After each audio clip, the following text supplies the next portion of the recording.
Am I the a-hole for moving away for college and abandoning my son? Yeah. I know how that title sounds. And honestly, I get it. I probably do sound like a complete asshole. But I'm gonna tell this story anyway because I'm tired of getting yelled at and guilt-tripped like I committed murder. And maybe I am an asshole, but I also think I deserve a shot at living my life. Let me back up. I'm 18 now, just graduated high school. Last year, when I was 17, I hooked up with this girl I knew from school, Lily. We weren't dating. We weren't close. Just two dumb teenagers messing around at a party and deciding not to think about consequences. She told me she was on the pill. I believed her. Stupid, I know. We didn't use a condom, which in hindsight was incredibly naive, but in the moment it felt like whatever. Fast forward a little over a month, and Lily shows up at my house with her parents. I remember opening the door, and there she was, smiling through tears, holding a positive pregnancy test like it was some kind of prize. Her parents looked pissed, not at her, but at me, like I was the villain in some after-school drama. I could already see my life flashing before my eyes, and not in a good way. That night we all sat down, me, Lily, our parents, and had the talk. She was already planning on keeping the baby. I was in full panic mode. I told her I didn't want to be a father. I begged her to consider abortion. I wasn't yelling or anything. I just desperately tried to make her understand. I said I wasn't ready. My life hadn't even started yet. My parents even stepped up and said they'd pay for it, no questions asked. But Lily wasn't budging. She said she wanted the baby, said she felt connected to it already, said she didn't believe in abortion. Which, fine. I respected her choice. I didn't yell or threaten or ghost her. I just told her clearly, if you keep the baby, I won't be involved. Not because I hate kids. Not because I'm a deadbeat. But because I never wanted to be a dad in the first place. I made that choice clear from day one. I wasn't going to the birth. I wasn't signing any papers. If she wanted to be a single mom, that was her choice, but I wasn't signing up for it. Fast forward again, she gave birth. A boy. I didn't go to the hospital. I didn't send gifts. I didn't call. I wasn't trying to be cruel. I was just trying to stay true to the boundary I had set from the very beginning.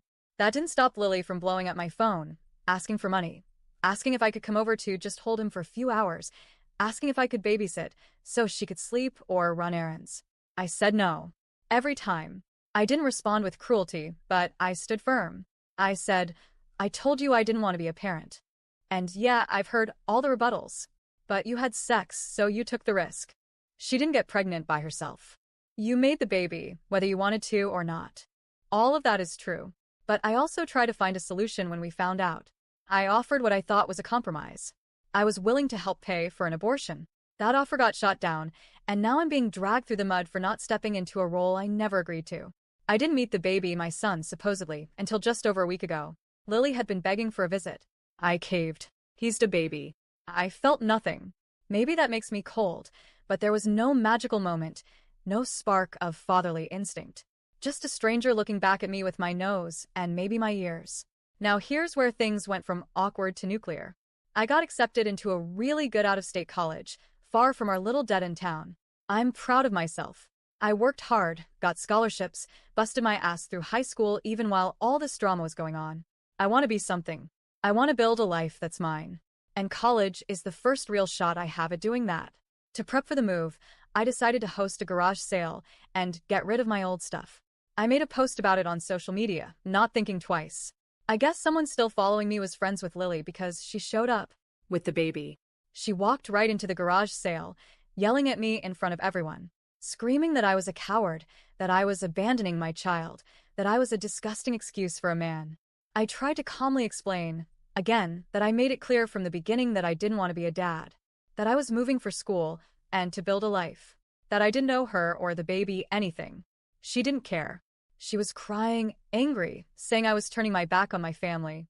My parents eventually stepped in and told her to leave. My mom even threatened to call the cops for trespassing.